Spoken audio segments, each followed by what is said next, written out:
don't worry about fairness. We worry about winning. And to the victor go the spoils. Just like, you know what? How many times you've gotten to a club into VIP for free when some ugly chicks had to pay full price? Is that my fault? No. I've asked how many times it happened before you go down that path. I mean, plenty of times in Miami. Exactly, but that's not fair, is it? Well, please don't forget I'm not from here. But that's not the point, ma'am. That's not fair, is it? I also don't care about those things. But so you only care about fairness when it doesn't benefit you. I just don't go to clubs that often. But that's not the point. I asked you, how many times you've gone to a club where you got in for free, where ugly chicks or less attractive chicks had to pay? And you know that's happened. You didn't say, I'm still, excuse me, sir. Even though I'm attractive, I demand that you charge me full price. That's fair, right?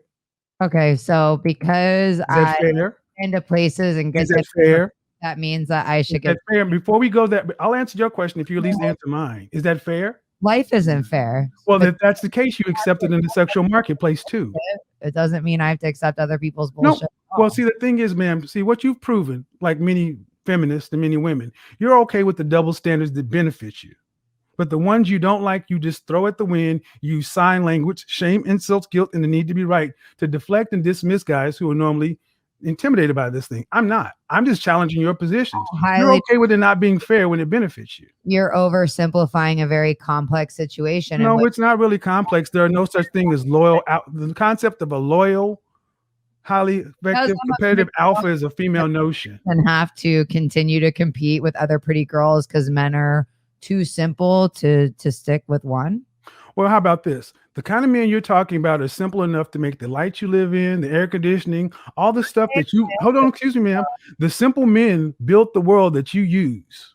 I built my own world. So no, ma'am, you used the world we built. No, ma'am, you used the world men built. Name me 5 great female inventors. I'll give you one. Madame Curie. I can't believe you. So you're telling me that men and no, ma'am, I just asked you a question and you did no, you go see, you're answering questions with questions. You're talking about building. Name me 5 great female inventors or builders. Madame Curie. 5 inventors or builders. That's a really great question. That really is. Yeah, I was gonna. Well, also I don't remember the lady's name, but there's a bunch of buildings in Miami. Take it. Go on and do it. Go on and do it. Go. Take it. She's afraid. Go on and do it. Go on and get on in there, baby girl. You got it. Miami was established by a woman. Congratulations. But the Miami, the land was established by, but this country was first landed by who? Men or women? Men. Exactly. I agree with you. And see, the thing is, I've done this show about survival, and you can go back to Bear Grylls Island number 2. Man, you can only be a feminist in a first world country. There's a hierarchy of needs. You are correct. We don't need you. College. And we don't need you. You need us. Great. I don't need you either. I know we don't need you for survival. You need us for survival. Okay, so what I'm trying to get you to understand, ma'am, is you have a right to your opinions. Obviously, I don't have a right to anything. Well, no, you have a right to believe what you want, but the thing is, you're not allowed to the outcome. You're allowed to have an opinion, just like men are allowed to have an opinion, and you don't have to compete or deal in a situation that you deem is unfair. But you can't complain about the rules that are already set. You like the rules that benefit you, getting into the club for free, but you don't like the rules that benefit men. High value men have the leverage. Because I'm 30 fucking 1 years old and